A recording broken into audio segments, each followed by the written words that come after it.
Welcome to a very special episode here at Video Store Rejects. I'm here with my very good friend Justin Doyle, and today is a special show. Today, we are talking our favorite films of 2021. Now, let me emphasize we are saying favorite. We are not saying these are the best movies of 2021. These are just the movies we got either the most entertainment, or we were moved by, or we were just blown away by how these films were made. We're not here telling you these are the best movies. These are just our personal favorite films. So don't get mad if we put something's missing. But we are also going to, I want us to go through our top 10 first, and just in case some of our honorable mentions are on someone else's list, and then we can just talk about some other movies that we really like but just couldn't make up the top 10 for us. I believe this is how we were introduced because it was the first thing I recorded with Chase on Chase's show was top 10 films of 2019. No way! Yeah. Dude, it's Kismet. This is beautiful. I And love it. then we, of 3 course, years did later. it last year. And then since Chase is taking a hiatus from his movie podcasting, I was like, I still want to talk about it. And we were talking. I was like, Justin, you want to talk about movies? Since, neither one of us are established critics, we can Yeah, just talk to each no. other about it.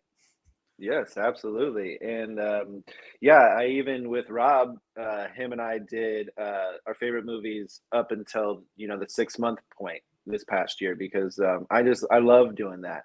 And uh, I don't think I have one. So the way that I did it for this year is even though we had 2020 movie releases be up for Oscars, mine are only the Oscar contenders or would be Oscar contenders. To me, it's a different year. So like in my top 20 is, like Judas and the Black Messiah, but it's not going to be in my top 10 because it's a different year. I know it's interesting, but like March 2021 and beyond is really what I'm counting on. Like Malcolm and Marie, one of my favorite films of 2021, but that came out in January, and so that's not on my top 10.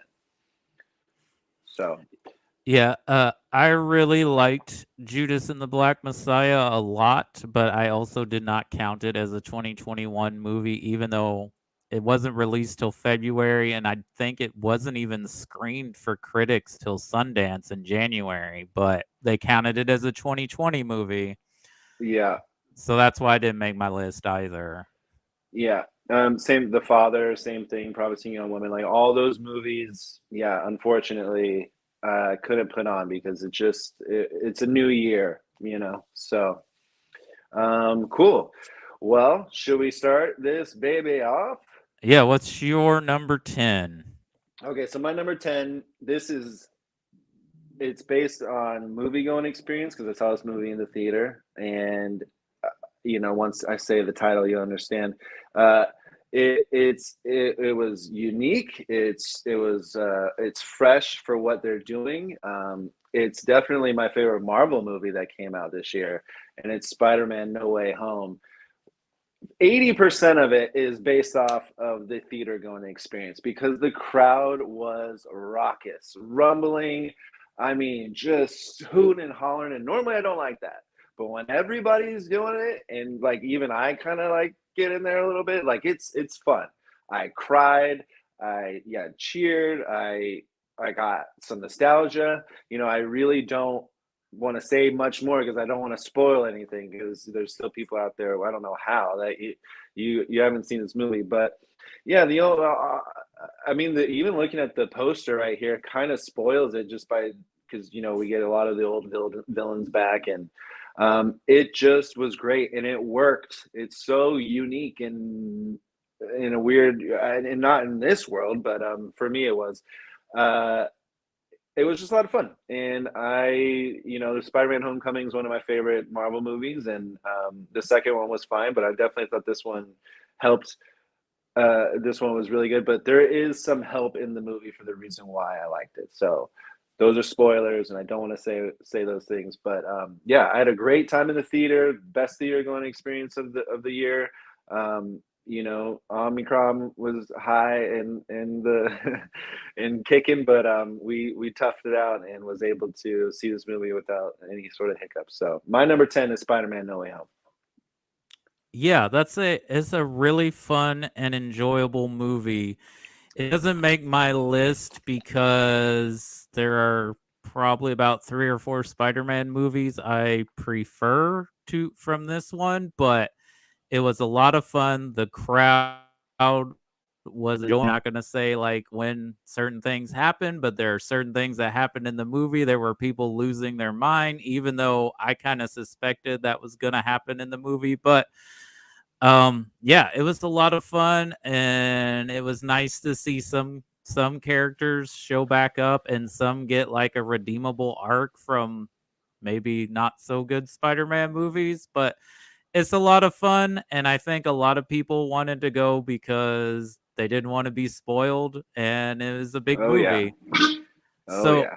so I'm hearing rumors that because it was basically the only movie people went to the theaters to see in 2021, do you think it has a shot at a Best Picture nomination since there's 10 movies getting in this year?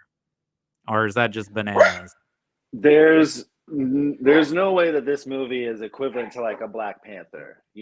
This is more of a blockbuster fun movie, whereas Black Panther actually like sort of meant some things, and was kind of breaking down barriers. I know that there's that argument of like the big blockbuster movie should it be in because it made the most money, but this isn't a Best Picture quality movie. No, no way. The rewatchability to it is a yes. Do you want to live in that world and have fun in it? Yes. There's a lot of things about it that do check those marks, but it's it's just not. I don't know. I just don't see it up. I mean, it would be a huge surprise if it was up, but I don't think so. I think there's already 10 strong movies that are going to be up for Best Picture this year. Huh. Okay, when we get done with this, I gotta see because I can only foresee like 7 for sure. I think are getting in, but Okay. we'll talk about that later. So you All right. mentioned theater going experience. So my number 10 had a very unique theater going experience. Not quite like my Spider-Man Way Home, but I was on vacation and I was visiting our oldest stepdaughter who lives in Michigan. And in Ann Arbor, they have 2 historic theaters downtown that are kept to the way they were built in the 1940s. So it was like going to an old movie house.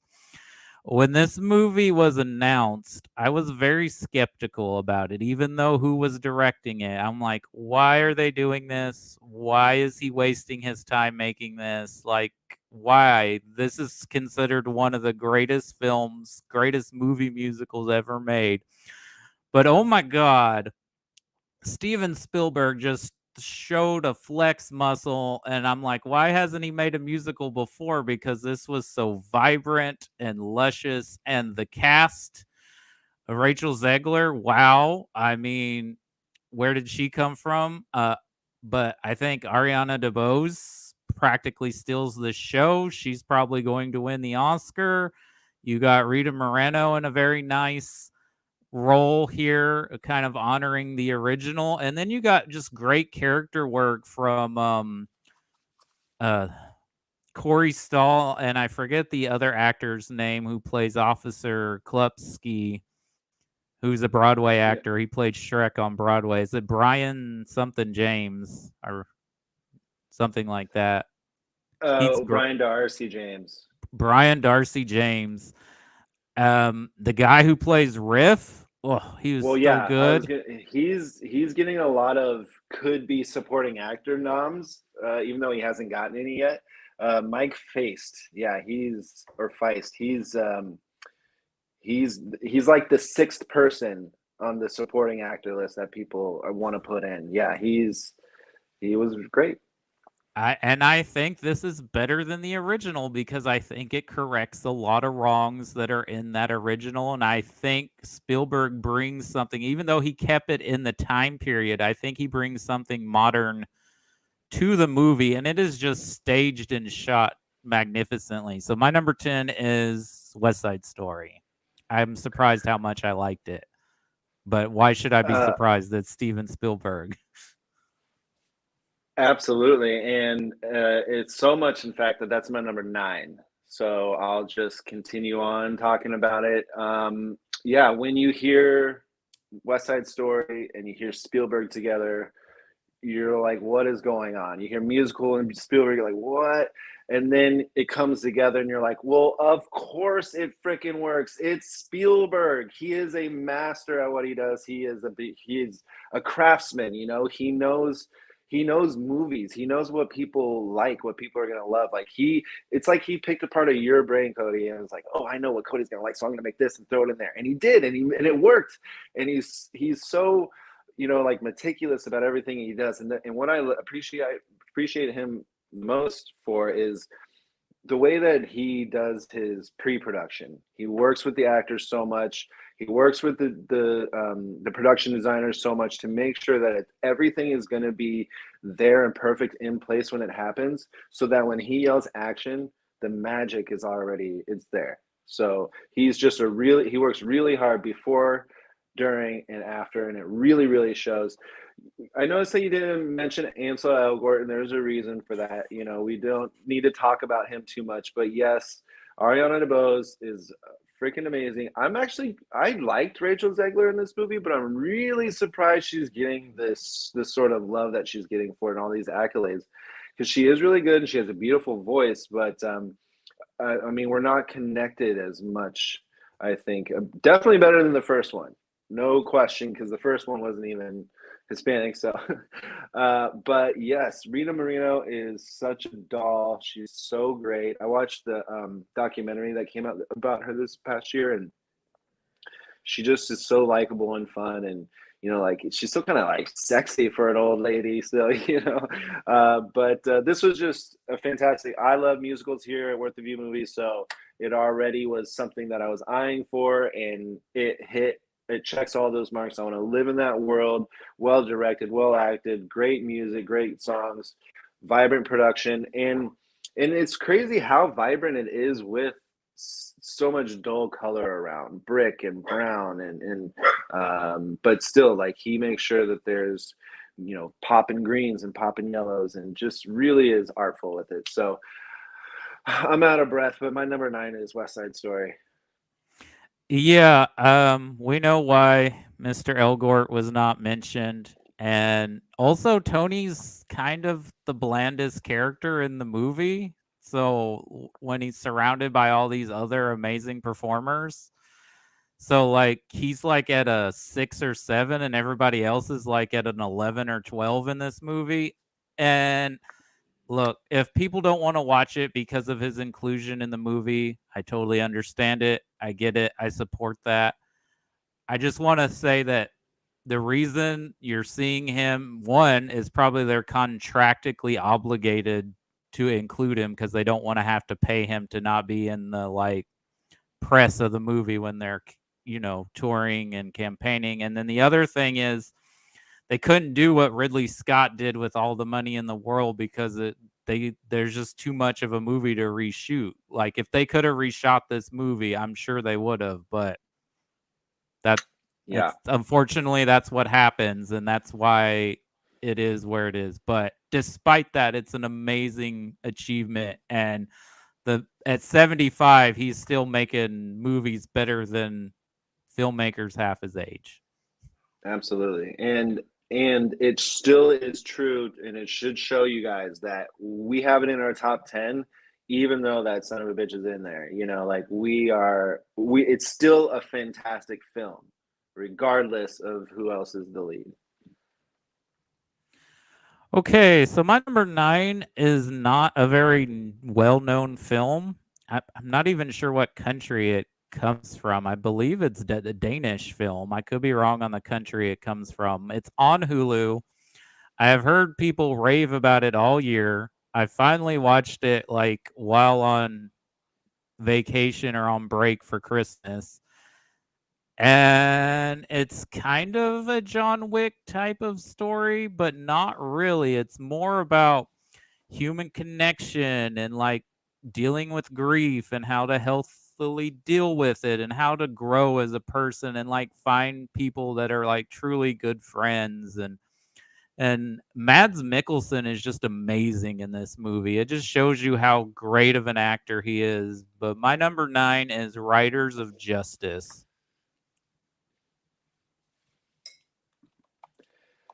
Oh, Good pick. actually that's going to be my number 8. I'm sorry. I Oh, messed okay. up my list here. Okay. I had forgot the let's go to my number 8. Let me go for number is not quite sure what to call this. You know, they're doing this constantly now in franchises. I mean, we just did it with Scream recently. So I don't know if this movie's kind of a remake, kind of a sequel, kind of a reboot, but I was completely surprised how good it was. And I don't think the director is getting enough credit. I think a lot of people are like, "Oh, well Jordan Peele produced it and wrote it or helped write it," but Nia DaCosta, wow, I think she's going places as a director. I mean, I know she's doing a Marvel movie next, and that'll be what it is. It could be really good or it could just be a Marvel movie, but I was blown away by her interpretation of Candyman. I could not believe how good it was. It far exceeds how good the original was and does an even better job of delivering the message against violence against people of color and what it affects on the neighborhoods and the people and everything. I was just blown away. It's got to be the best reboot of 2021. Yeah, it did pretty well at the box office too. And I agree. I think this was a really, really smart film, really well done. Definitely better than the first. And even though it's like a continuation of that too, still playing true to the story and went back to its roots, and I think it really, really worked. And I, I- this is a surprise. I don't know if this is going to be on a lot of people's top 10. Um, It was I a don't. surprise for me too, but what is the actor's name? He's having a great year and I'm just loving everything he's doing. Yahya Abdul Mateen II. Yes, Yahya Abdul Abteen II. He's great in this. Yeah, he was in Matrix, Yep, and he's going to be in Ambulance coming out this year with Jake Gyllenhaal. yep, and a Michael Bay movie that actually looks like it might be good. I like Coleman Domingo. I think he's a really Oh, good actor. yeah, he was so good in this, and he's also in one of my honorable mention films. So I guess I'll go ahead and mention it. Zola. He was in Zola, and he was so great in that too. Yeah, he's a really good actor. He's on the show Euphoria, and he's just really, really good. Really, really good. All right, so I already kind of spilled the beans on my number 8 because I forgot I kind of rearranged the list a little bit. So what's your number 8? Okay, my number 8 is not getting enough praise. I think it had one of those. Oh, I don't. I mean, pandemic for sure really, really didn't help this movie, but it's super unique. It's super interesting. It's a western, but it's a black led movie western, which you don't see that ever. It's directed by a newcomer, James Samuel, who mostly is known for his music. And it shows in this movie, and it's called The Harder They Fall.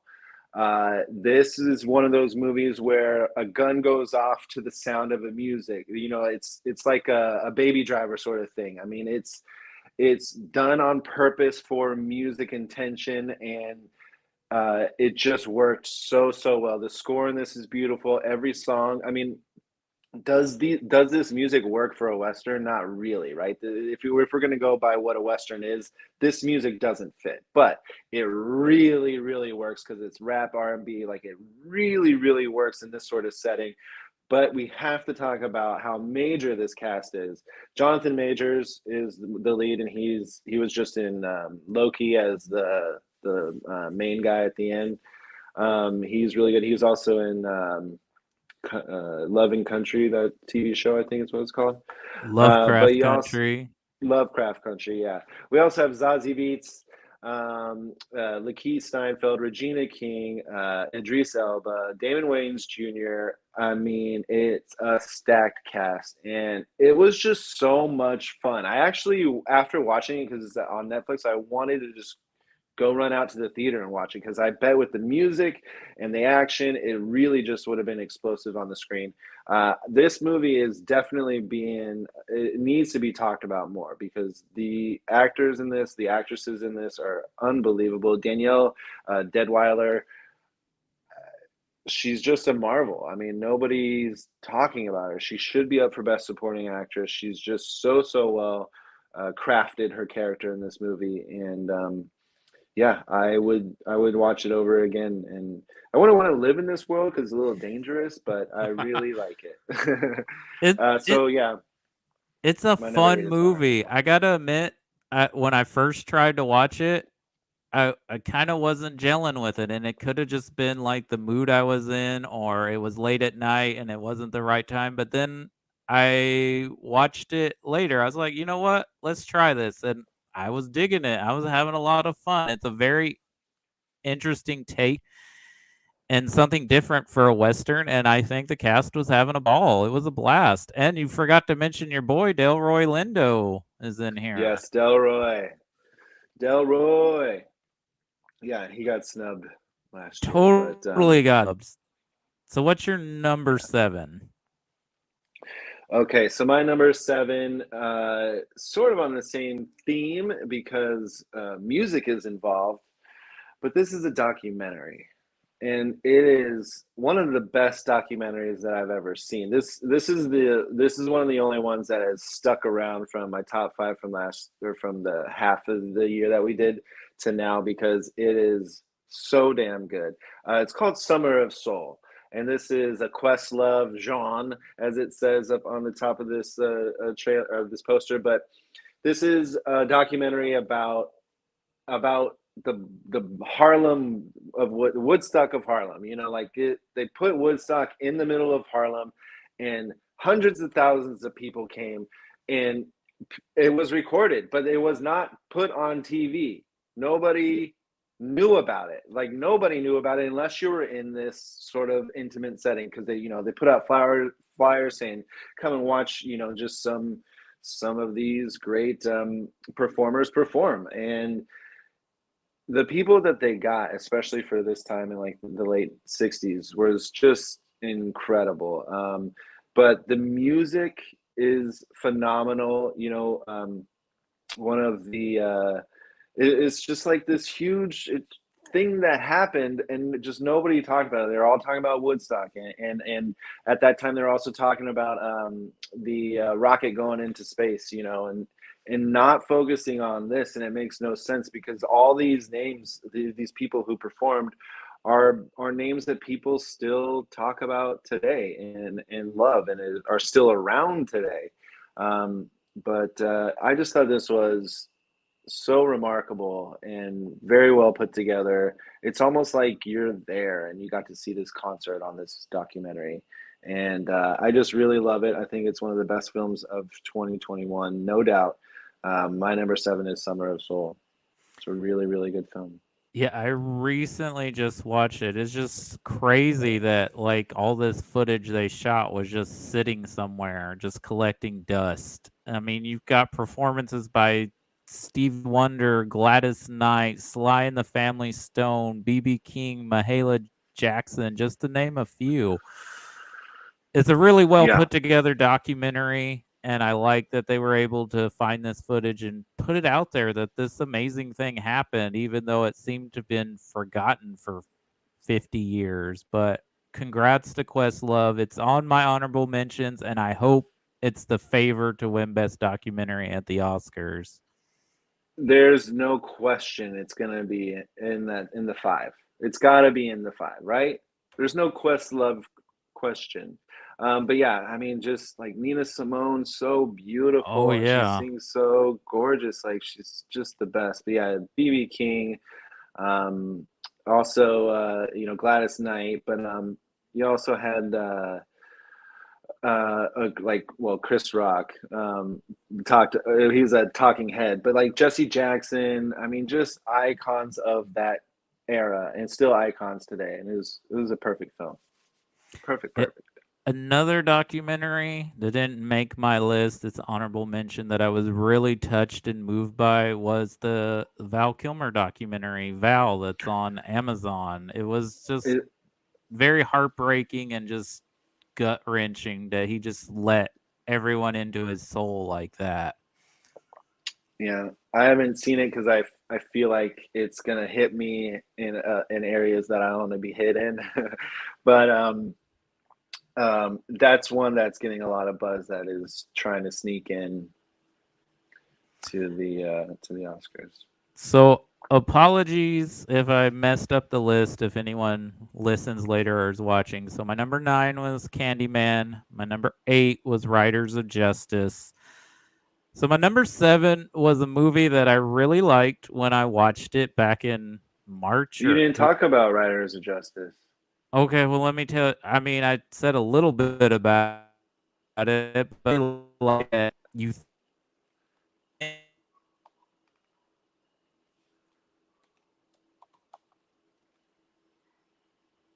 You paused a little bit, buddy.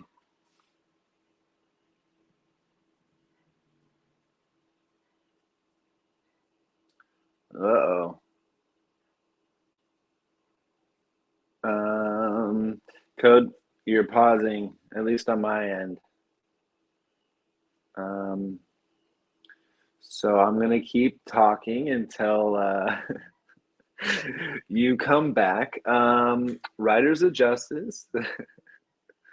Code, you back? Um, I can kind of hear him. Cody, Code.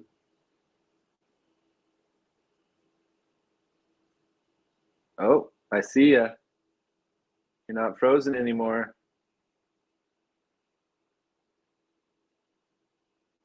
Cody, you back?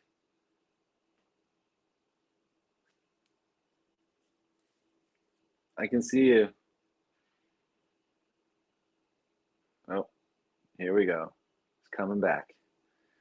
Cody House, everybody. Can you hear me? Oh, he left again. So his number 8 is Riders of Justice. This movie came out in 2020, starring Mads Mikkelsen. It's funny because Another Round also came out last year in some areas, so I thought he was going to say that because that's also on Hulu. But no, he brought up Riders of Justice. I will have to say, Mads Mikkelsen is one of the best actors that is out there working today.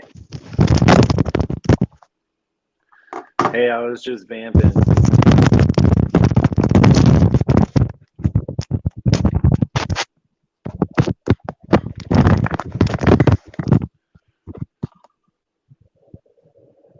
That's my Are you back? audio. Yeah, I was just making sure my audio was working. I can hear you. Okay, great. Sorry about All right. that. It's okay. I was trying to vamp a little on Riders of Justice. I didn't say much, but Yeah, I was just really blown away by it, and that like it was not what I thought it was gonna be. Like even though you get that parts of the movie, it's so much more, and Mads Mikkelsen just is kills it. He truly is one of the best actors working today, and I just love that they team him up with these like kind of awkward, socially awkward like tech guys to like kind of tag along on this like revenge quest. yeah, it's insane what happens in this movie. It is you won't forget it. That's for sure. It makes you question things sometimes, but I really love the casting because Mads Mikkelsen with those quirky sort of tech guys was a lot of fun. It's also kind of sad that he brought them along, that they came along, but Yeah, Mads Mikkelsen is so good, and he can do a lot without saying anything, pretty much. So he's a great actor, and this is actually a really good movie. This is one of my favorites. It's an honorable mention for sure. Okay, so my number 7 was a movie I saw. I forget when it came out. I want to say it was around March or April, and maybe even earlier than that. But I thought it was pleasantly enjoyable, but it just never lost. It never like got lost in the shuffle as more movies came out this year, and it just stayed with me. And it's really remarkable, even though Lord and Miller did not direct this, their imprint on animation is, I think, getting underrated at just how quality animated films they are putting out there with the Lego movie and Into the Spider-Verse. And now this movie, Mitchell's versus the Machines. It's my number 7. I think it's a very funny and sweet and delightful little animated movie. And I think it might get lost in the shuffle with the race, but it shouldn't. It should still be up there as one of the best animated films of the year.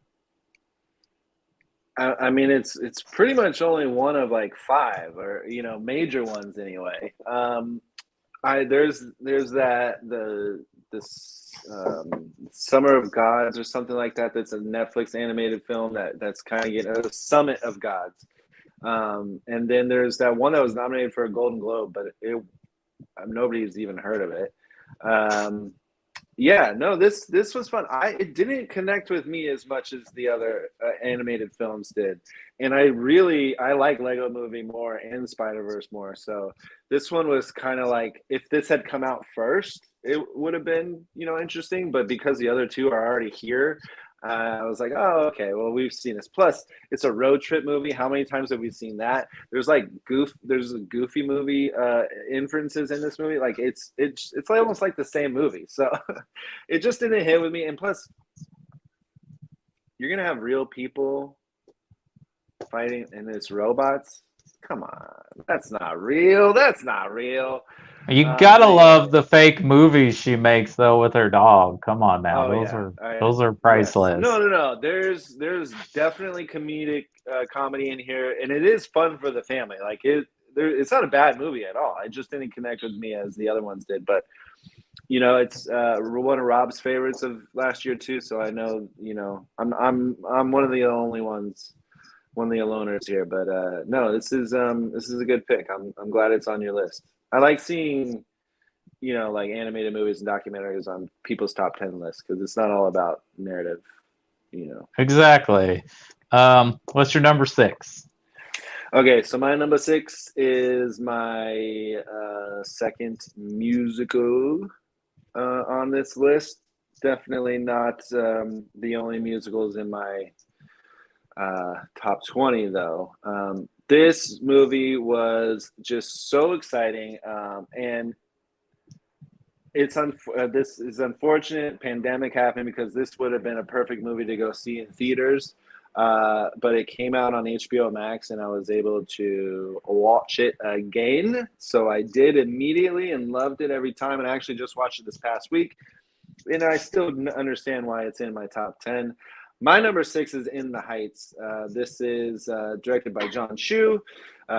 It's written by Lin-Manuel Miranda. He had written this, when he was before Hamilton. This In the Heights is something that was written a long time ago, and it obviously didn't have the legs as Hamilton did. But boy, did I love this movie. Anthony Ramos is so great as Usnavi.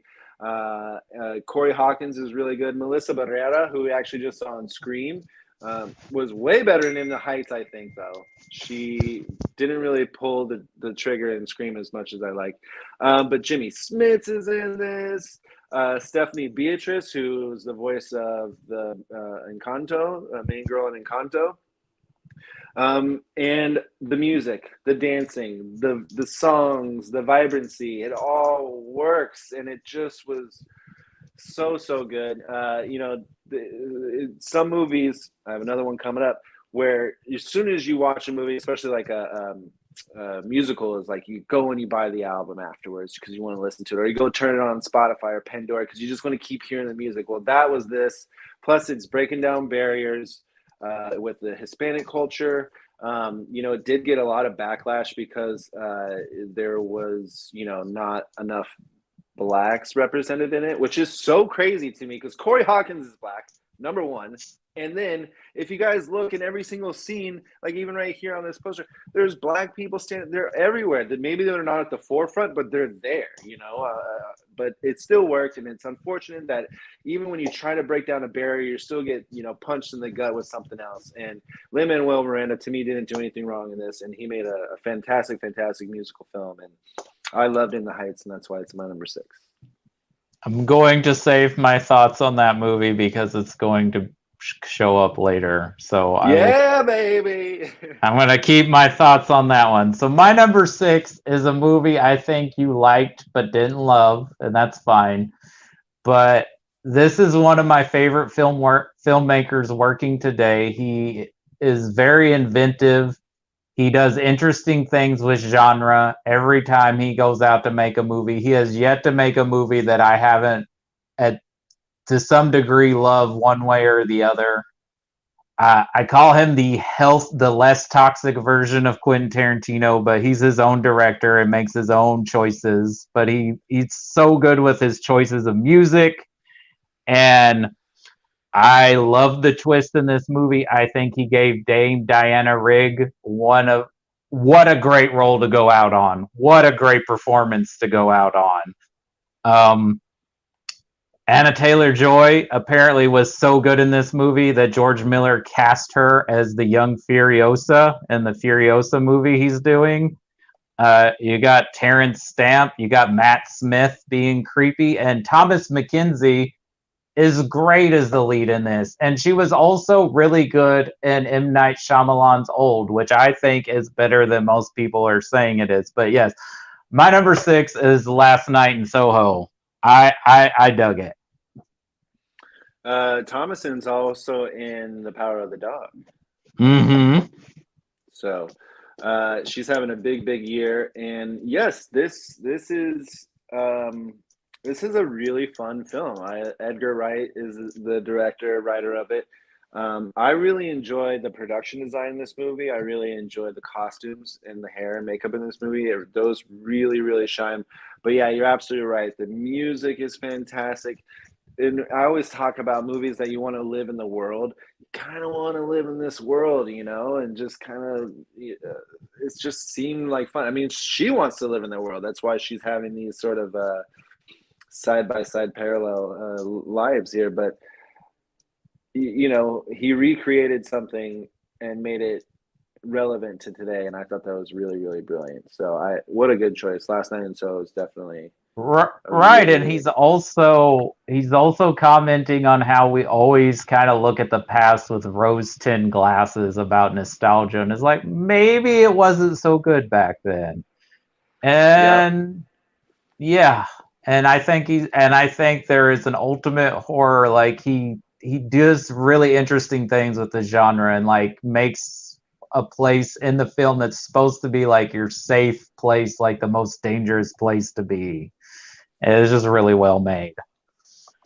Yeah, I completely agree. And yeah, the nostalgia really can, hit or miss with you.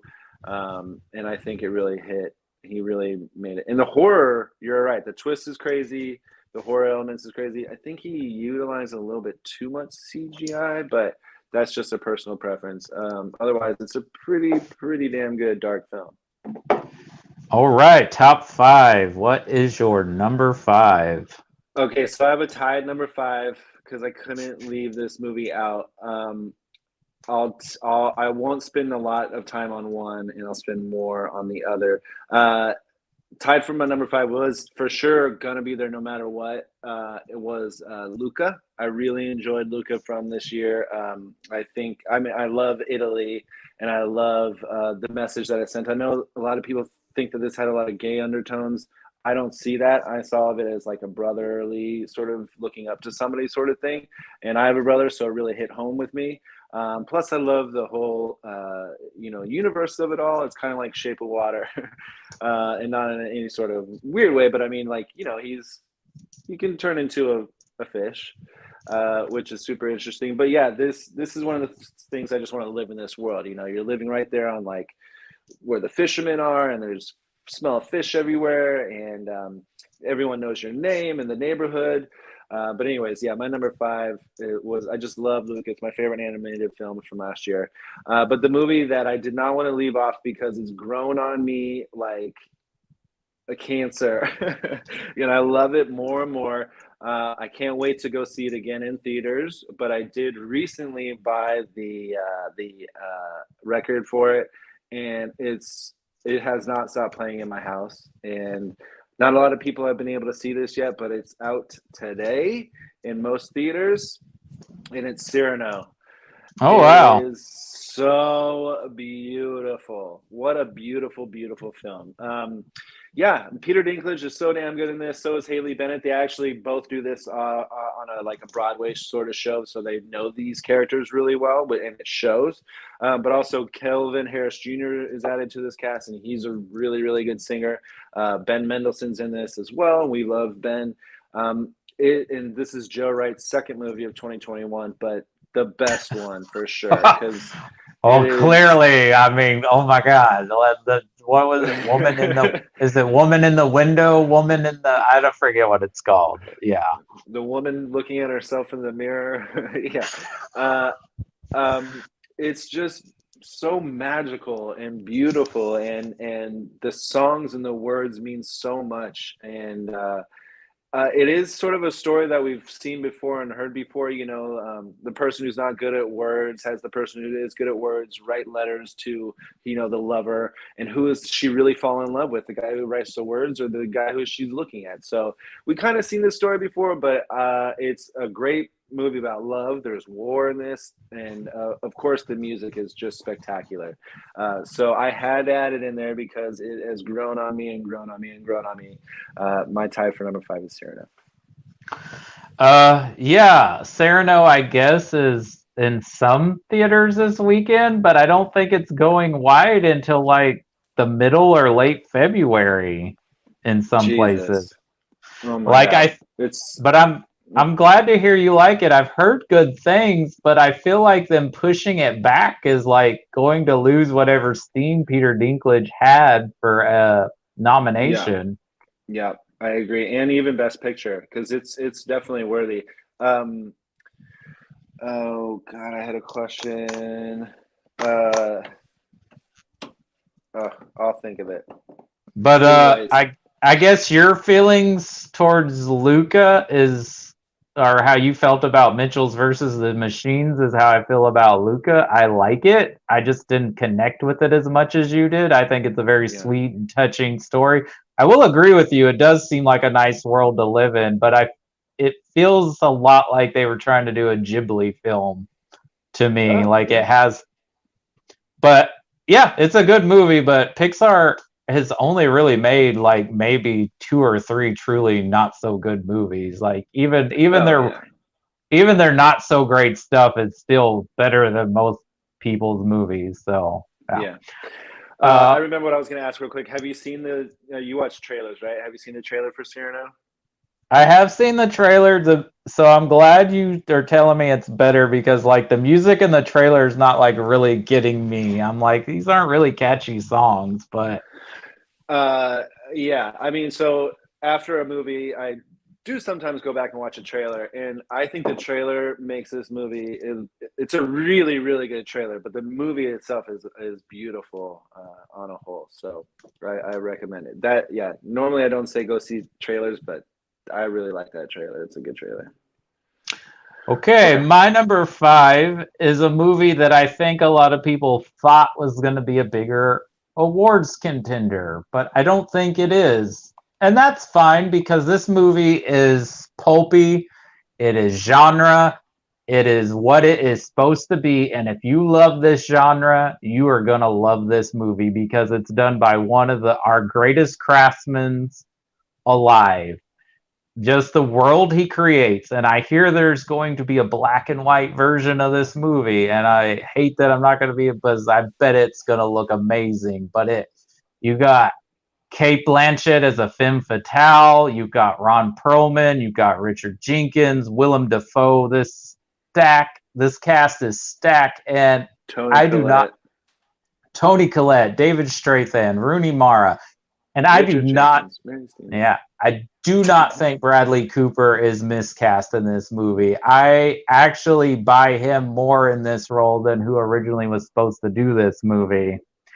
And I loved every minute of it. I think it's got a great opening. I think it's got a great ending. Even though in my screening I heard a lady go, "Ugh," like that's the movie, but I loved it. Thank you, Guillermo del Toro. I loved your movie. Nightmare Alley is my number 5. I am assuming she said that's the movie because she didn't understand what those last words were said. And it's probably because she wasn't paying attention during the movie. She's an idiot. Well, when I watched it with my wife, we went and saw it, and she was like, okay. And I was like, look, it's a film noir. I was like, bad things happen to bad people. When you do bad things are going to happen to you. And that's what happens in these movies. I was like, he just made a noir. That's what he did. And it's perfect. It's higher. I have more to say later, but I want to say this about the black and white real quick. I'm so sick of it this year that I don't know if I want to go see it because of all the other movies that are in black and white. Every other movie is in black and white this year, and I like that. But if everyone what? Guillermo, it worked already. It already worked in color. So I don't know. I don't want to say too much more about it. I think he's just wanting to want to make it as much noir as he can. Sure. Yeah. But I love the setting and the carnival too. But I just love the structure of this movie. I will say thank you for not putting it in black and white first. I will say thank you for that. What is your number 4? I'm just excited how high Nightmare Alley is on your list. So my number 4 is a movie that may read as something maybe too simple, maybe something that deserves to be on like a Lifetime channel sort of movie. But there is not one sweeter film, one that will hit all your feels, one that will make you feel good about you, one that will make you feel better just after watching this movie.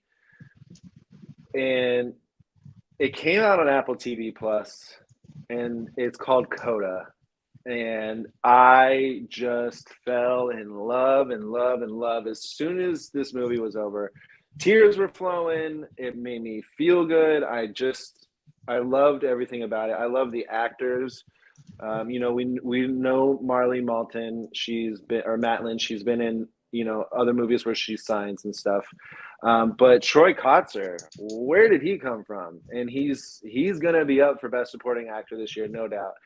Daniel Durant's in there as well as another signer. But Amelia Jones, she's Coda. She's the child of the deaf adults. That's what Coda stands for. And she's struggling. She has to be so close to her family so she can interpret language into sign language, and she always has to be there for them, and she doesn't feel it's fair because she has her own life that she wants to live, and there's sort of this struggle between family and self recognition, and I just thought it was really, really beautiful and well done. And without Marlee Matlin in it as one of the only sort of names, it worked. She's kind of a name, but there's no name in this movie except for the Hispanic guy from Overboard, the new Overboard. Oh yeah, that's where he's from. Yeah. It's not even on here. But anyways, he was like the only person that I recognized besides Marlene Matlin, but it's so beautiful, so well done. Um, I think this works in a theater, at home, on your phone. It will work anywhere, and it's just so sweet. And it was always going to be in my top five as soon as I saw it, and it was, and it stuck around. It's a contender. I love it. Code is my number four. I think you're selling this movie's quality too short. I don't think it is anything like a Hallmark movie. It's a very A lot sweet. of people would think that.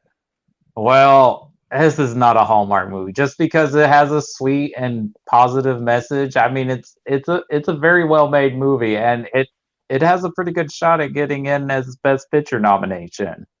I completely agree. So I am totally shocked how many of these movies are in my top 10 list this year because I am not someone who would say I like musicals, but I don't like them as much as you, Justin. And hardly ever would I have this many musicals in my top 10. I knew of this show being in theater. I'd heard of it. I'd never seen it. I knew it existed, but I'm so glad I did not watch or read anything about this until I saw it when it came on Netflix this year because I don't think I would have appreciated this movie younger when I would be like 18 or 20. I think as an adult in my 30s, I fully appreciated this movie, fully got what this story was about, even though it's a semi autobiographical movie about Jonathan Larson's The Man Who Wrote Rent. But if you've ever been in the entertainment industry, if you've ever done anything creative, if you've ever just been in a rut in your life where you're like, what am I doing? Why am I pursuing these things? I'm not making any money. Or just that constant struggle of doing what makes you happy or just doing something to survive and make a living at. And I did not know Andrew Garfield was this talented. Man, Andrew Garfield had a great year in 2021. And that's all I'm going to say. But yeah, Lin-Manuel Miranda's directorial debut, Tick Tick Boom, I was blown away. It's my number four. I was shocked how much I really responded and connected with this movie. The movies that everyone sort of are talking about this year all have to do with Lin-Manuel Miranda. You know, like Encanto's becoming the biggest. Like the We Don't Talk About Bruno song is like the biggest song. It's bigger than Let It Go, and it's becoming close to being as big as the Lion King song, Pocahontas song, and then Aladdin. You know, like it's climbing the charts. It's so popular. And then I just talked about In the Heights, and then of course Tick Tick Boom. I was also blown away by this film. It's in my Also Rants. It made my top 20 list for sure. It's like number 11. I think that Andrew Garfield is perfect. I think this movie is so well done. I'm a huge fan of Rent, like huge. So I saw it on stage, and then the movie's decent. Well, Rosario Dawson's in it, and Yeah. but and I don't know the music. Like this is all fresh, new music to me. So I was really digging it, really enjoying it, and I think the acting is superb, and it's so quirky and weird and fresh, and like Vanessa Hudgens is great in it, even though she's like a pop singer. You know, and it's just awesome.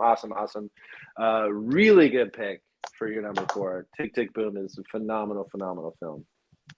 Just Yeah. rewatched it again.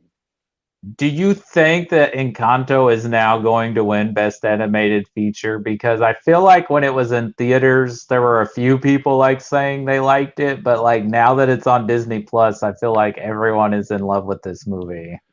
It's the biggest thing on TikTok. It's huge. It could. The only thing is if Flea gets in there because it's international documentary and animated. If Flea gets in there, it might have a chance. But I want Luca to win. So. All right, what is your number three? Okay, my number three was my number one for a while after seeing it, and unfortunately, I have still not seen it on the big screen, and I should very much do that. But I've seen it twice at home and loved it each time. It is the beginning of something. It is a recreation of something, and it's an adaptation of something. And boy, did I really have a good time with Dune. Denis Villeneuve really hit it out of the park with me. I I I don't want to live in this world, but boy, did I love being a part of it for like 2 hours, 2.5 hours. Like I really, really enjoyed their world. Zendaya's bae, so she's always going to be top of my heart. But Timothy Chalamet did pretty good. I love Rebecca Ferguson always. I think she's, one of those great actors that we have out there. But I had the most fun with Jason Momoa and Josh Brolin, who normally or whatever, but no, Jason Momoa is freaking awesome in this movie. And I like to know, I'm glad that we know that there's going to be more to it, more of this universe, because there was no resolution. But yeah, it was super, super interesting. Definitely better than the one that was made before it.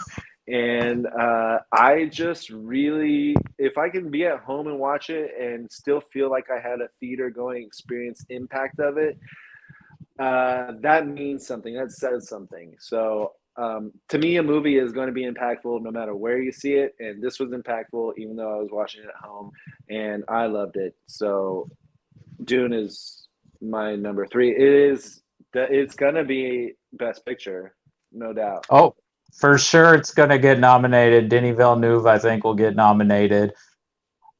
I did not love it as much as a lot of other people did. One is partly I've never read the book, so I don't know. I didn't have trouble following everything, and I think Oscar Isaac and Rebecca Ferguson are, of course, amazing. I think this is a good role for Timothy Chalamet, but I agree, Jason Momoa stole the show. My only issue with this movie is it just ends like it doesn't have an ending. Like I know there's a second part, but I feel like they could have ended it to where you didn't be like, oh, okay, well, because it just is like, all right, it's over, and maybe I will like it more once part 2 comes out.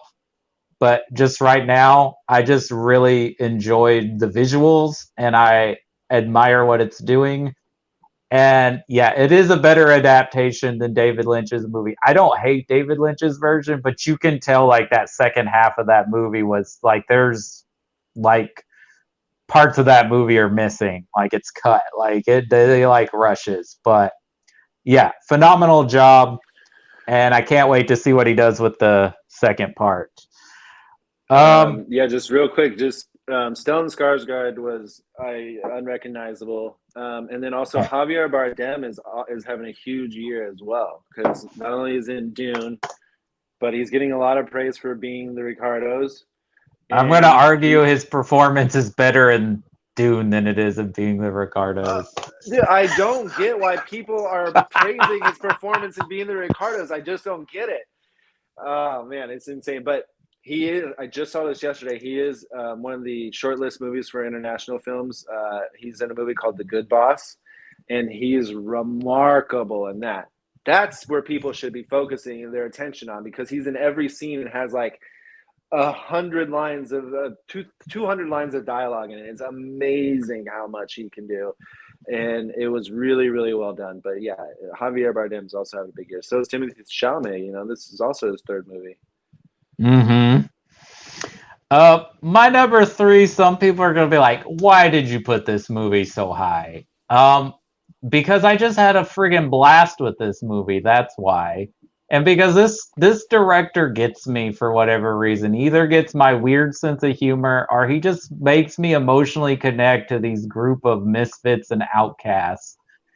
I watched this movie 3 times when it was on HBO Max. Once for reviewing it, and again to show it to somebody else, and then again because I got some really bad news and I just needed to feel good. And what I think it's funny that when they made the first film, they were like, we want this to be like the Guardians of the Galaxy for the DC universe. Okay, well then when Marvel fired James Gunn for a little while, they're like, well, I guess we'll just get James Gunn to do a Suicide Squad movie. And yeah, that's the right guy to do a Suicide Squad movie. I mean, who knew John Cena could be so hilarious? Peter Capaldi, Idris Elba, Margot Robbie killing it again. Even Joel Kinnaman actually was good in this movie when, like, I thought he was just a slog in the first one. I just had a blast. It's the Suicide Squad. It's probably the most entertaining movie of the year to me. Has it made you want to watch Peacemaker? Yeah, I've been watching Peacemaker. It's pretty fun.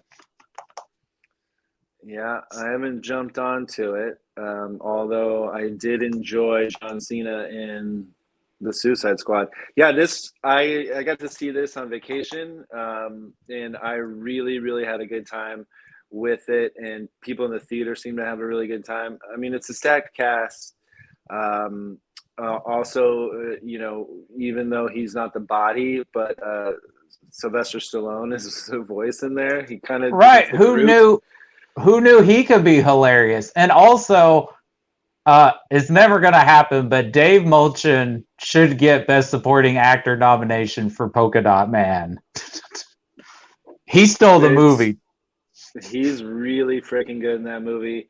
Yeah, he's in the Peacemaker. Is he or is he not? Mm-mm. He's not in Peacemaker. He was in Dune. Yeah.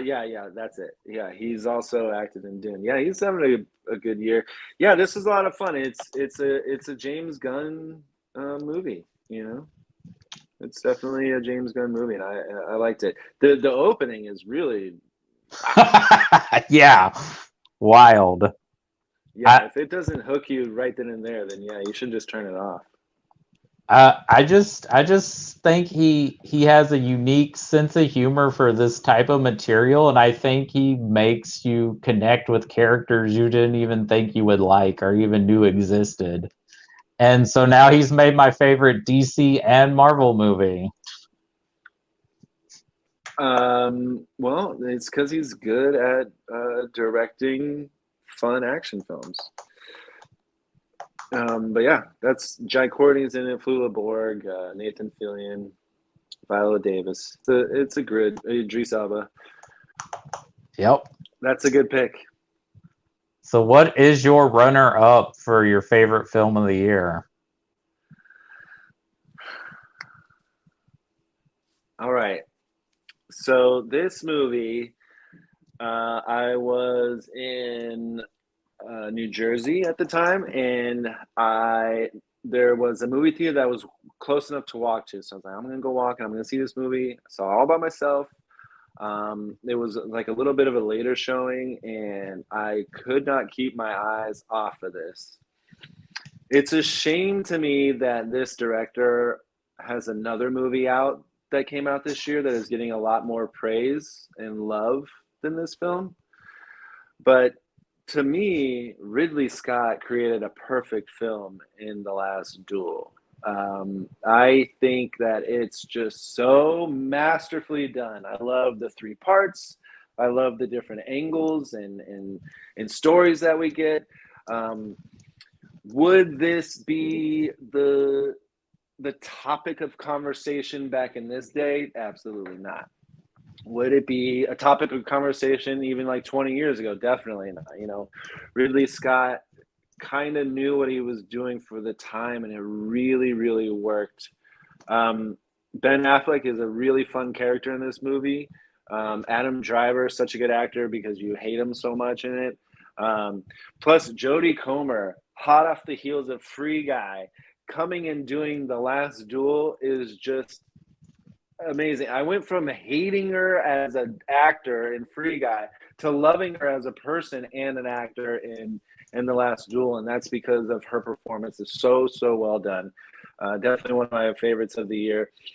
But it's a movie about knights and castles and a world that I for sure want to live in. You know, I'm a huge guy when it comes to kings and queens and princesses and castles. I love all that, and put it into a movie. I'm big into it, and I really love this. And I just thought the storytelling was just beautiful, really remarkable. You don't know what's true, even when it's all said and done. What's the real story? That's for you to interpret, you know. But it's a shame that House of Gucci is getting so much more talk, so much more love and praise, when this movie is 100% better than that movie, no question, and nobody went and saw it, and it's unfortunate. It was a great movie to see in theaters. Um, you know, I don't know if it has the same impact at home. I haven't seen it at home, but I really enjoyed it. And if I can go to a movie by myself and enjoy a movie so strongly, it means something. And that's, I love The Last Duel. I'm still thinking about it. And yeah, it's my number 2. Wow. Yeah. I think it is a remarkably well-made film. It's in my honorable mentions. I think besides the pandemic, I think its subject matter is a big factor of why it wasn't big in with a theater audience, especially because we see that sexual assault scene twice in the movie. Yeah. But Jodie Comer should be in talks for Best Actress, and she's not. And I do like that they take the Rashomon approach and do it from all different perspectives, and it's very interesting to see how the characters are portrayed when it's from their perspective, and then how they're portrayed from somebody else's perspective. And the duel itself is just wow. Of course, who can do that better than Ridley Scott? So I don't think millennials and their phones, though. I think he is like a lot of older people misinterpreting that all young people are millennials, when maybe he's referring to Gen Z, or maybe he just doesn't know who he's referring to, and just doesn't think people go see adult movies anymore, which they really don't. But it's a phenomenally well-made movie, despite Matt Damon's mullet in the film. I didn't even bring him up. Yeah, Matt Damon's But in this. He's the only one without an accent, and he has a huge mullet. But yeah, Ben Affleck is having a lot of fun, and maybe having a more interesting career as a supporting actor than a leading man. Yeah, I would agree. Yeah.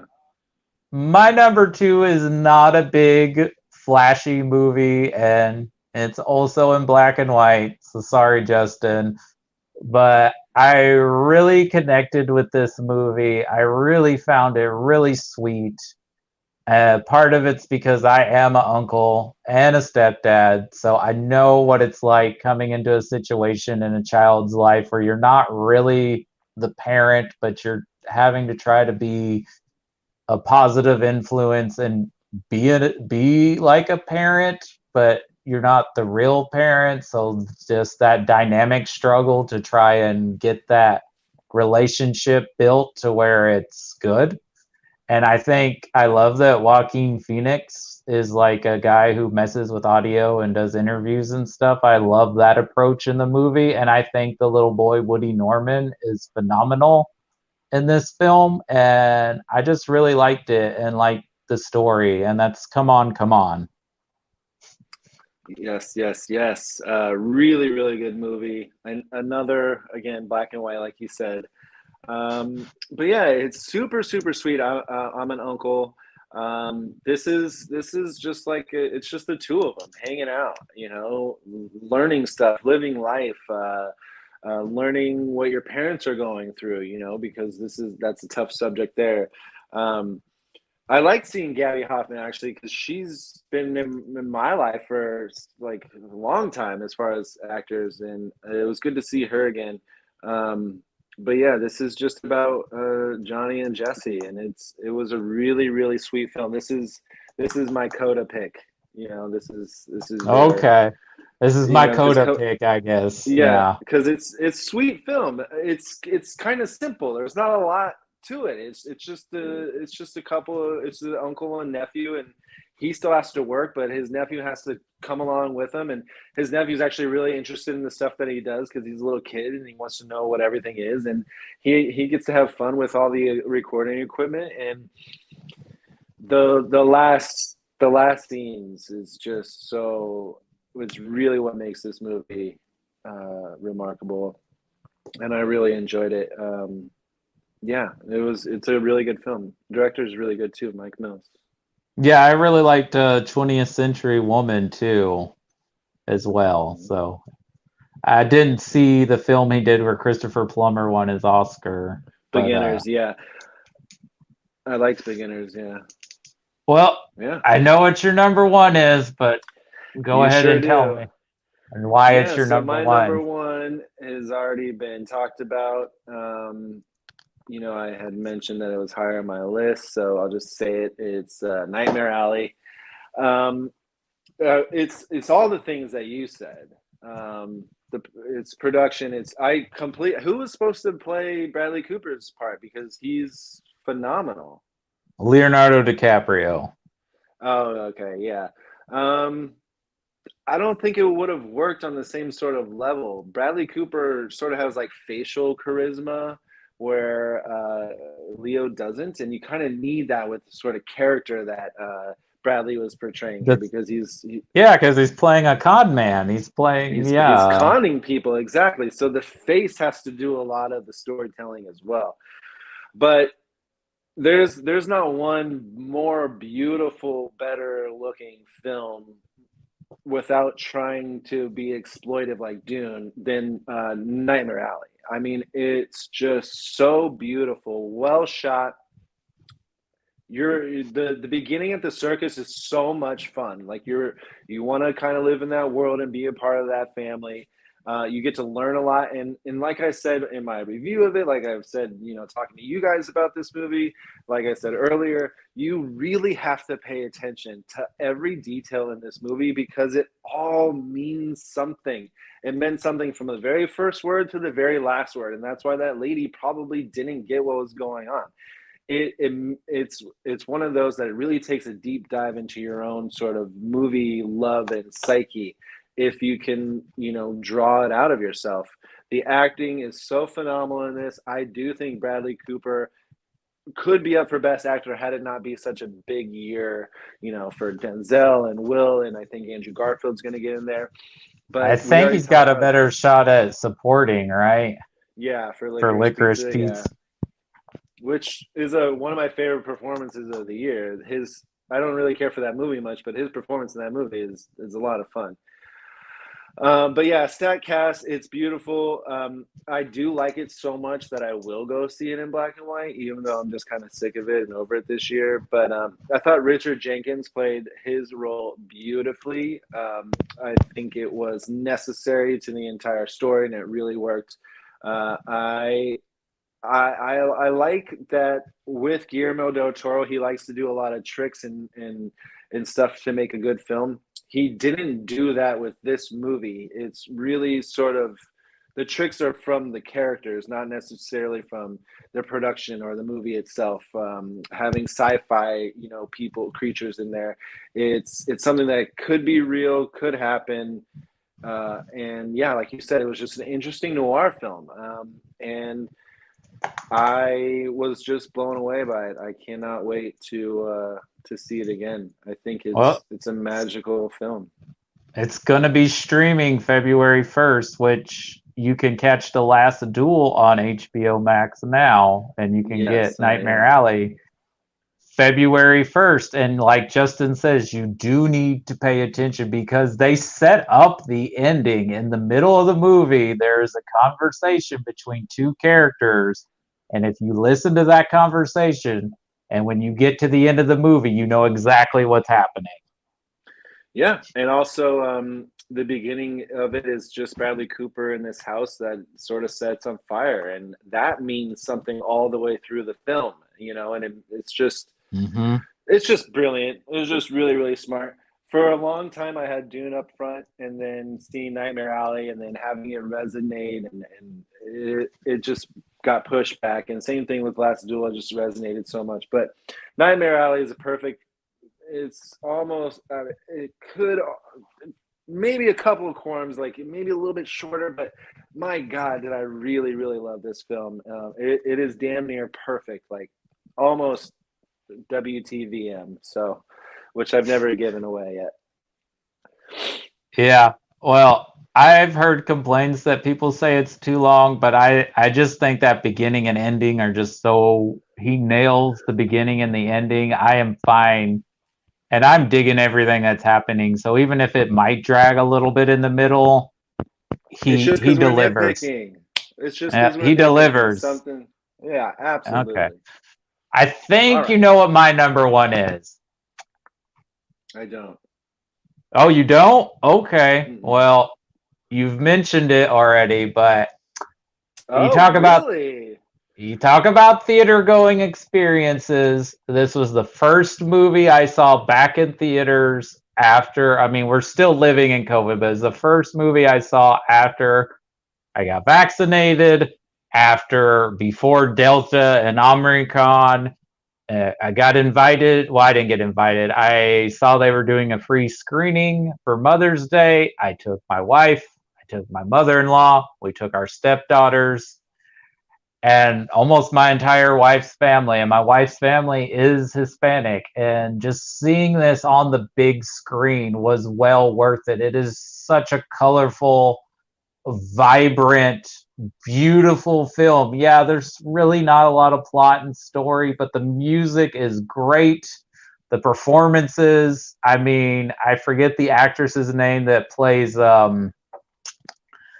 Benny's love interest. She's going to be Batgirl. So people were blown away by her. Yeah, Leslie Just Grace. Leslie Grace, yes. Just a well done movie, and I can see why they're going to give John Chu Wicked, which I have reservations about that being a movie. But In the Heights, yes, this is my favorite movie of the year. I thought every time I thought about putting something else there, I'm like, no, this was like my favorite thing to see. It was my favorite movie going experience of 2021. I was very moved by my stepdaughter telling me that she was just crying tears of joy by seeing so many Latin people on the big screen in a scene, like that pool scene. Like, yeah. And I'm going to spoil something in the movie if you haven't seen it, which I know a lot of people haven't, but because it didn't do well, and none of these musicals did well at the theater. Like no one saw West Side Story either, which is a Mm-mm. shame. But we were sitting there, and the movie's ending, and we're just sitting there, and I'm like, it's not a Marvel movie. We could get up and go, but but then if you haven't seen it, stay till the end, people. Stay till the end. It's not a secret ending. It's just something kind of fun, especially if you're a fan of Lin-Manuel Miranda. You will get a kick out Yeah. of it. But yeah, beautiful, beautiful film. It's a shame that it's kind of like just been forgotten. Yeah. Well, I didn't forget it. It was my number 6. I'm telling you, Lin Manuel had one of the best years ever because we didn't even mention, not that we need to, but Vivo was an animated movie that came out on Netflix where he's a talking monkey. Plus, yeah, In the Heights and Encanto, which is huge. He wrote all the music for. That's huge on Disney Plus right now. And then Tick Tick Boom. I mean, what he Mm-hmm. wrote a movie, he directed a movie, he starred in a movie. I mean, he produced another one. Like he did all these things in one year. Well, obviously, COVID pushed it all around to make it happen this way. But Yeah. I mean, it's a huge year for him because this is everyone's in our world. You're in my world. We're talking about In the Heights. We're talking about Tick Tick Boom. You know, we are talking about, well, everyone's talking about Encanto, but it's because they're good movies. They really are good movies, and I don't know. Put them in everything if that means it's going to be a hit. I'm happy. And I'm just glad he got to get that out because this has been a story with him since he was in college, and it was a Broadway play back in 2008, and then and to do such a well-made production, because that's a hard thing to do, especially in the modern era, to do a really well-made film adaptation of a stage musical. Yeah. So I was surprised I had 3 musicals in my top 10. So what are some other movies that didn't quite make your top 10 but you still really liked from 2021? Well, so movies that probably won't be talked about much. Well, I thought Don't Look Up was fun. That's Had also some on my really, list. yeah. Tick Tick Boom was there. Encanto I really liked. There's Mine this as movie called well. Benedetta, which was Oh, fantastic. yeah. I want to see that. I haven't. It's intense. There's lots of things that people should go to hell over in that movie, but it's really just unique and remarkable. Just the acting is really good, and I just afterwards I was like, what did I just watch? That was crazy, but it was really well done. I also liked Blue Bayou, which was written by Justin Cho from this last year. Alicia Vikander's in it, and it's sort of his sort of story. There's this scene in there that really got to me, but also really threaded the movie together for me, and it just really really worked, and I thought that was really impressive. But yeah, really honorable mentions, ones that were from last year, could have made the list. I love Malcolm and Maria, I talked about Judas and the Black Messiah. I thought Cherry was really good with Tom Holland, even though nobody really noticed that one or talked about it. I Care a Lot came out on Netflix. I thought that was a lot of fun and different. And then probably the best comedy of the year, Blarb and Star Go to Vista Del Mar, I thought was a lot of fun. That was a Truly, funny truly was. movie. Yeah. Some honorable mentions for me, because we've mentioned a few. Like I mentioned Zola. You mentioned Don't Look Up. It's also mine. I think I'm on the side of that was a really enjoyable, well-made satire. I get if people don't like it because it hits a little too close to home with COVID, even though it's about climate change. The Last Duel. Val and Summer Soul and Kanto. Yes, Old is an honorable mention for me. I actually dug that movie. I know a lot of people are still on the M. Night hate train, but I thought he did a I really good liked it job. too. And I I thought it like the was good too. twist. Some other ones for me, I liked Tragedy of Macbeth a lot. I think the acting's phenomenal. I think the visuals are phenomenal, especially the witch scenes. That actress, Catherine Hunter, kills it. I just couldn't put it in my top 10 because I'm like it's not that good. It's just a really well made like a production of Macbeth because it's directed by Joel Cohen and has Denzel Washington and Frances McDormand in it. I also really liked The Green Knight. I thought that was a really visually stunning film with a bonkers ending. No Sudden Move. I just kind of dig that Steven Soderbergh's just making movies for HBO Max, and he made one of the most pulpy all-star cast noirs. If Nightmare Alley hadn't have come out, maybe No Sudden Move would have stayed in my top 10, but still really well made. Werewolves Within, which is a really kind of fun Knives Out style whodunit, but with werewolves. That was fun. I really dug the new Matrix movie. I think they did something really interesting and maybe not what people wanted from a new Matrix movie, but I still dug what they did with it.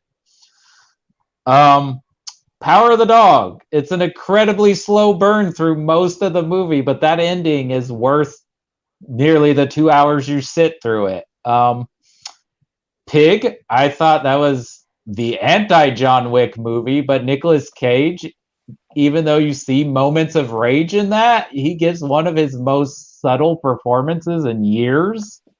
People are talking about him being up for Best Actor. Like he's getting that much praise.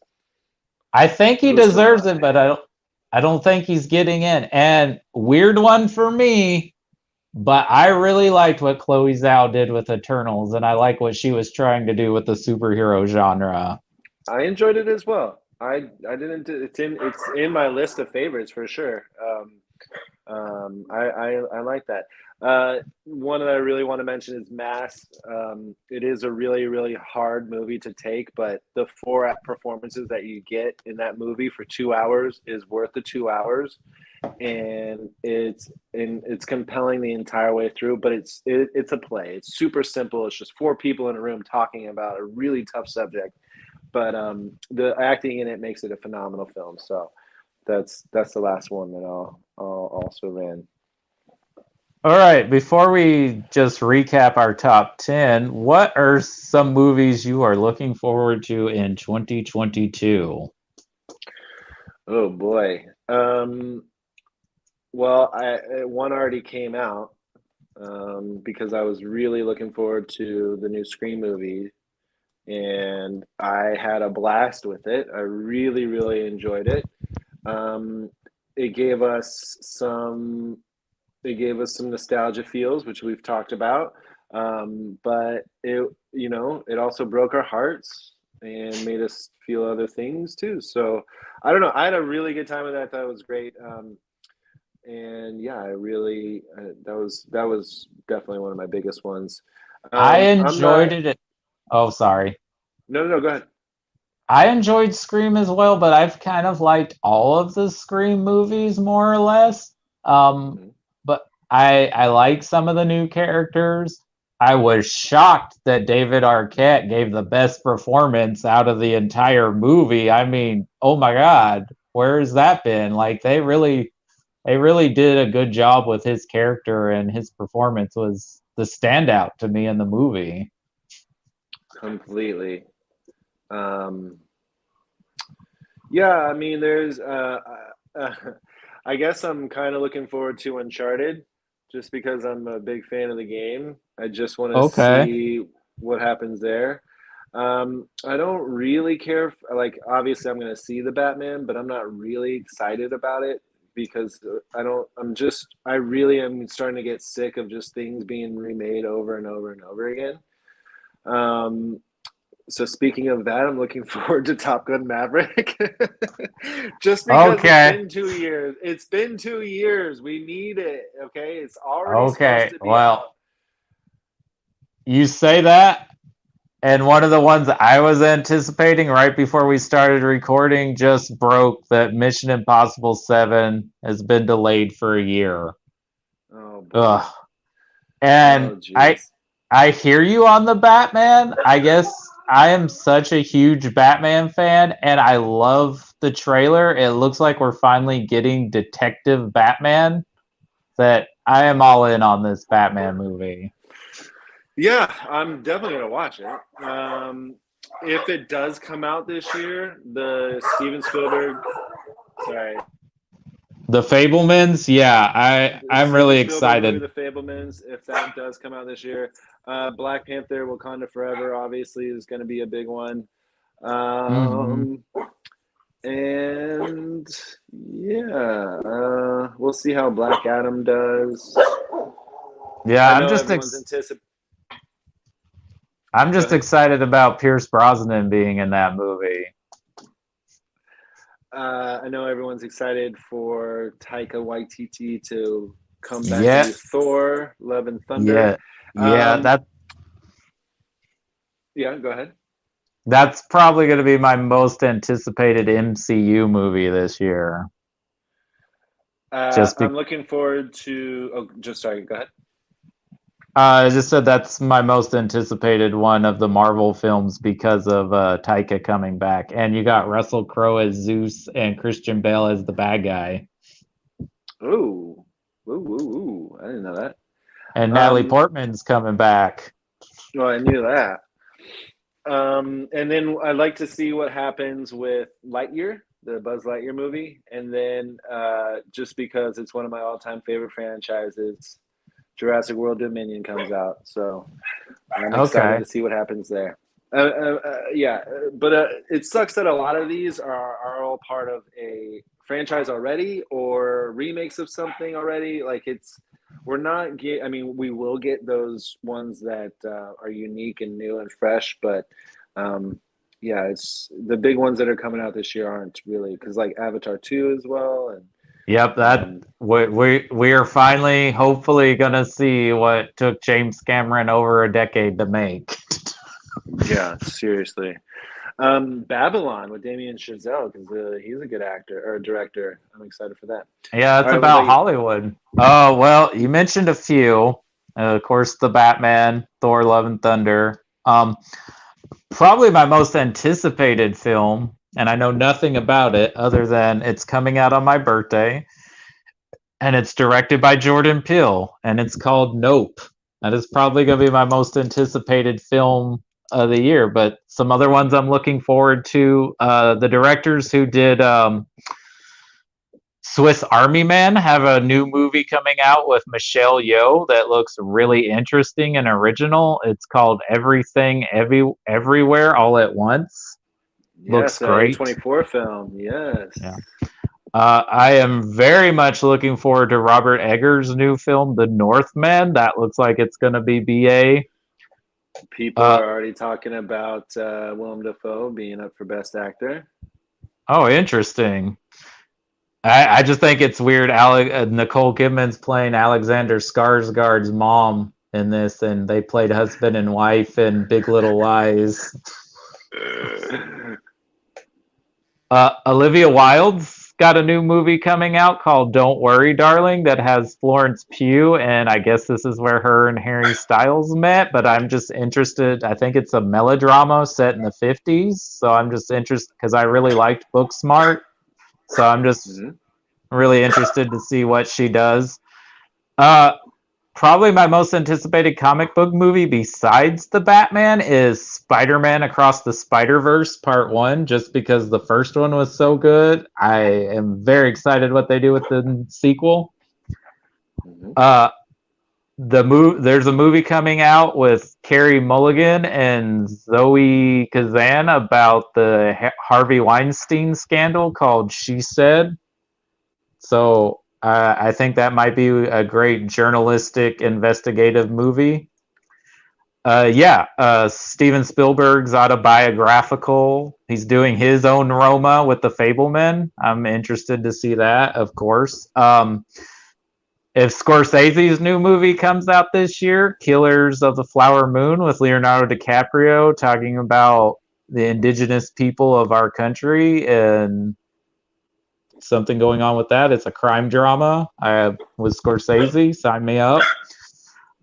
Knives Out 2, yes please, on Netflix. Give me as many Knives Out movies as you want, Ryan Johnson. Mm-mm. Mm-mm. Uh, and the rest of these, I don't know if they're actually coming out in this year, but they're rumored. So David Fincher is doing a film with Michael Fassbender called The Killer. Apparently, Alex Garland's got a new movie out with Jesse Buckley called Men. So I'm just excited he's doing another big screen movie because no one saw Annihilation. And supposedly Wes Anderson's new movie Asteroid City is supposed to be coming out this year, maybe, with a stacked Hmm. cast. Like I said, some of these may not come out, and like I really wanted to see Yeah. Mission Impossible 7, but now I gotta wait another year. So Yeah. hopefully we Well, get yeah. Maverick so to have a Tom Cruise year since we're not getting MI7. Yeah, that really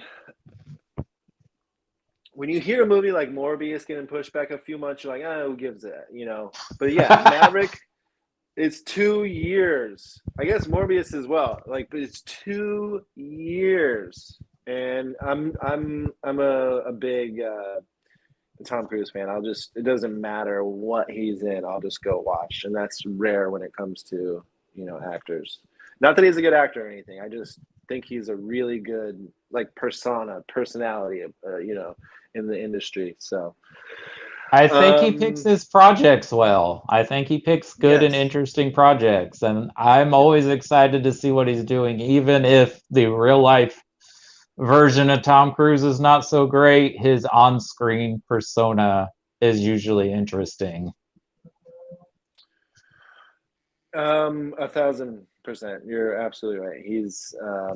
I mean, it's just that's what sucks about like where we are in our lives, where we're allowed to know like what people go through and do and say, and it's like, well, can we just appreciate them for their work?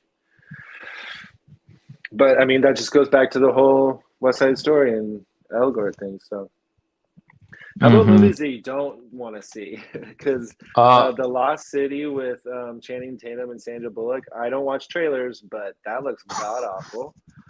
It probably is not going to be good, but I am enjoying whatever Brad Pitt's doing in that movie because he shows up.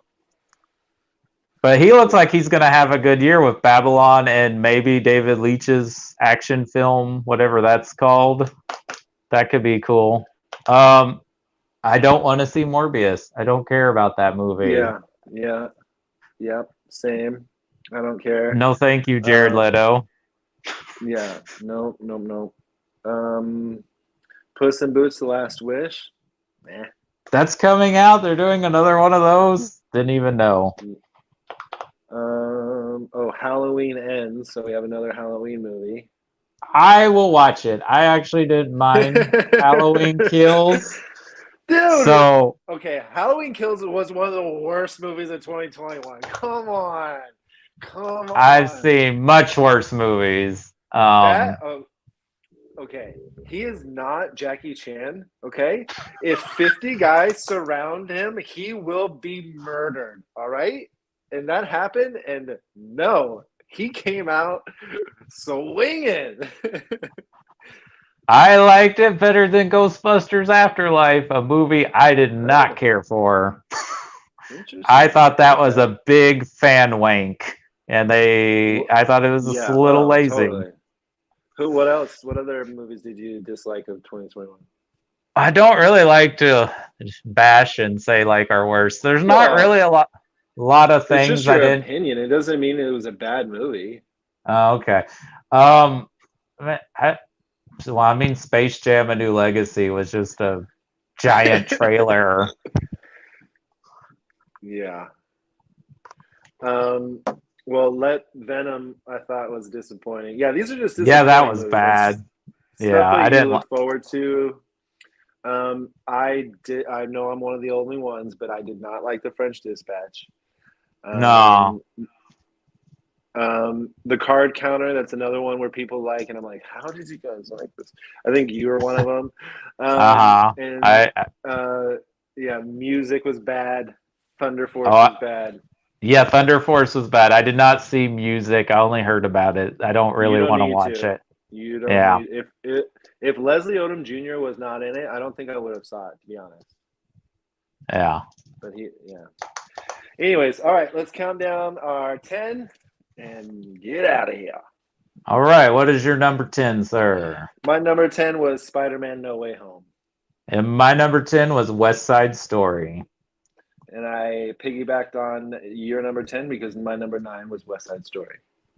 My number 9 was Candyman. I'm as shocked as everyone else is that it made my top 10. But it was so good. Better than Scream. You watch your mouth there. The new Scream, not the original. Still. Yeah. I mean, I can see that, yeah. My number 8 was The Harder They Fall, which everyone should see. It's fun. You should. It's on Netflix. It's a lot of fun. My number 8 is Riders of Justice, which is also a lot of fun and on Hulu. Very watchable. Yep. My number 7 is Summer of Soul, documentary by Questlove. On Hulu. Watch it now. It's really well done. Okay. Yeah, go watch that first. My number 7 is Mitchell's versus the Machines. Coming in, my number 6 is my second musical on my list, and it's In the Heights. My number 6 is a movie no one saw. It's out on VOD and is on DVD and Blu-ray. That's Last Night in Soho. I saw it, and I liked it. And it will have some awards. Love, I think, for like costume and production and stuff. I have a tie at number 5. We have Luca, and then another musical movie, Cyrano. My number 5 is Nightmare Alley, which will be on Hulu and HBO Max in like 2 weeks. Which everyone should be seeing that in theaters. Go see it in theaters. My number 4 is out on Apple TV Plus right now, and it's a beautiful, sweet film. It's called Coda. My number 4 is Tick Tick Boom on Netflix. My Yep. number 3 is one of the biggest movies of the year as far as most talked about, and will definitely be up for some Oscars. And it's out on HBO Max and on Blu-ray right now, and it's Dune. Is it on HBO Max now? Yep, I rewatched it this past week. Cool. My number 3 is also on HBO Max, and it's my favorite comic book movie of the year, though nobody went to see it in theaters, The Suicide Squad. Yeah, I mean, I saw it in theaters and had a great time. Also on HBO Max, it's just plopped on there this past week. One of my all-time favorite movies of 2021, The Last Duel. And my number 2 is Come On, Come On. Yeah, people go watch that movie. I mean, come on. Just watch it. My number 1 is a fantastic film. It's already been mentioned, Nightmare Alley. And my number 1 is a movie also already been mentioned, but is the very colorful, vibrant, and sorely underseen. You can also watch it on HBO Max right now. It's In the Heights. In the Heights. Da, da, da, da, da, da. In the Heights. Yeah, fantastic. I think we only had 3 matching, but that's okay. I kind of like a variety of a list where it's not all the same movies. Yeah. Excuse me. And they were in different slots as well. So, I mean, we feel really similar to West Side Story. And that's about it. Yeah. We feel Well, really close Nightmare about it. Alley was in my top 5. It's your number 1, but it did make my top 5. So. Yeah, that is true. That is true. Well, thank you for coming on and doing this with me. It was a good. It's a good culmination of how I got started with all this, is because we kind of started doing this at the same time, doing these lists. So I'm glad I got to do it with somebody and just talk about the movies I loved, because last year was a weird year to do a top 10. I'm like, I guess this is in because I saw it. Yeah, I know. And yeah, the rules and what are the rules? You're making them up as you go anyway. You know, that's why I only put the ones in top 10 that came out like March and beyond. Does that make it right? No, but it's just how it goes, you know. And yeah, those other movies had a chance already. Judas and the Black Messiah was one of my favorite movies of 2020. But anyway, yeah, no, thank you for having me. This is great. I love talking movies, and yeah, now we can kind of put 2021 behind us a little bit as far as our favorites go. Yeah, we'll just wait to see what happens with these award seasons and with the Oscars February 8th announcing their it's the 8th. So. Okay, so that's not too far from now. No, that's cool. No, it's the 21st. Can you believe it? We're already 21 wild. days into 2022. It's insane. Okay. We just celebrated the new year. But anyway, yeah, no, thanks for having me. And yeah, anytime you want to talk movies, I'm always available. And we'll be talking soon about which I would it's Ridley Scott, right?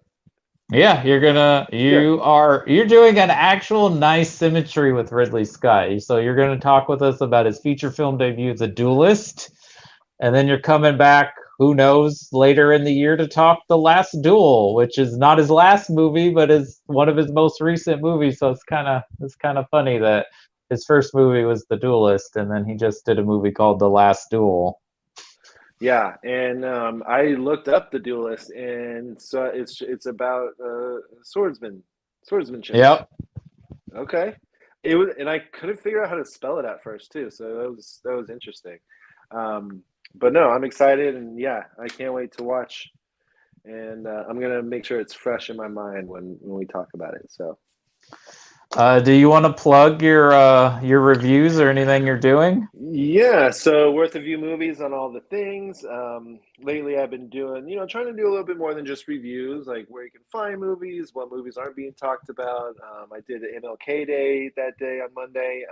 I've also been putting out my top, if you want to see my top 20 in order, they're all there on Worth a View movies. You can check that out. Yeah, I'm just trying to put out more and more content just because I hear that's better for your viewership and stuff. And I just want to make sure I have enough out there. So I'm trying to put out definitely a post a day, but maybe two, maybe three. Like when I got the new Cyrano record, I put that on there. And my Sundance list, I put that on there. Just different things than just reviewing, because it's Worth a View movies. It's not worth a review movies. So yeah, it's just all about movies. So anyway, check me out on all the things. Also on Rob's podcast that I co-host with him weekly. It's called The Fleming Film Show. Yesterday we talked, or this past week that just came out, we talked. What did we talk? Oh, Baz Luhrmann films. Yes. So we count down. He only has 5, so we count down our top 5, or our listed 5 favorite Baz Luhrmann films. And if you know me at all, you already know what my number 1 is. So, Well, that would be my number 1 as well, but I haven't seen 2 of his movies, so. Yeah, which one? Strictly Ballroom in Australia? Yeah, those are the 2 I haven't seen. Yeah, those were the 2 me or Rob hadn't seen either. So we both had to jump in and see that before. And yeah, they both placed the same. So those 3 movies that you have seen are for a reason, and those, yeah, stay in the top 3 pretty much. So anywho, we had a lot of fun there. What about you? Well, as soon as we get done here, I'm going to be joining with my co-hosts Chris and Lindsay and Robbie, our guest, to talk Guillermo del Toro movies, The Shape of Water. We're on The Shape of Water now. We're almost done until Pinocchio comes out. Oh yeah. Yeah. Oh yeah. Actually, that's good. That's good. Cool. Well, when we hang up, I want to hear what you liked more of Nightmare Alley and Shape of Water. You don't have to say it now. I will say it now. I still think Shape of Water is, in my personal list, is a little bit higher up than Nightmare Alley, just because it's more Guillermo's wheelhouse. But I think Nightmare Alley is my 3rd favorite Guillermo del Toro movie right now. Just seeing it once. Second, then? Well, my 2nd, Shape of Water. My 1st would be Pan's Labyrinth. Oh yeah, I still need to see that. Yeah, right. You need to see that. It's on Netflix. I know. I'm trying to watch all the shortlisted movies for the Oscars, so that I get it. When they come out, I'm not like bombarded with so many. But yeah, cool, great. We'll have a lot of fun. Thanks for having me, and absolutely, yeah, we'll be talking soon. And thanks for doing this with me. It was a lot of fun. We almost gabbed for 2 hours just about our favorite movies of the year. Yeah, I know. And we could do it longer. I think we both stifled some of our responses a little. So, yeah, no, this was great. Let's do it again sometime. Yeah, we don't, we'll get Chase back when we need him, but when he's ready. But we can still talk films. Of course. Yeah, if you ever want to do something, let me know. I'm always open to talk movies, because then I don't drive. I don't drive my wife and my dog crazy. Yeah, you should do a Worth a View movie with me once. Sure. Love to. Yeah, that'd be awesome. All right, well, enjoy the rest of your weekend. I would say stay warm, but you're in California, so it's probably warm anyways. Oh yeah. Oh, it's like in the 70s, I think. Yeah. Low 70s. Yeah, it's nice. Well, enjoy your weekend nonetheless, and you too, buddy. I'll talk to you soon. Thank you. All right, man. Thanks for having me. Absolutely. Bye.